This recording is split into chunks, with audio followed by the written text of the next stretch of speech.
根据统计，国内第107年透过卫福部登记的报告显示，大肠癌是伫咧10大癌症发生率中的第一名。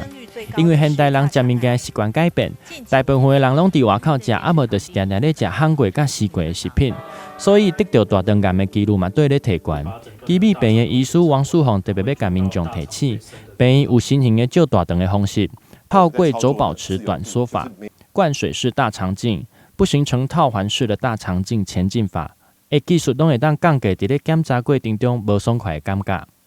过去1年多，因为 COVID-19 疫情的关系那降低很多民众筛检跟检查的意愿。不过在这里还是要提醒大家，这个癌前的病变跟大肠的息肉变大是不会停止的。所以如果等待疫情过去之后呢，希望大家还是提早要来做筛检跟检查。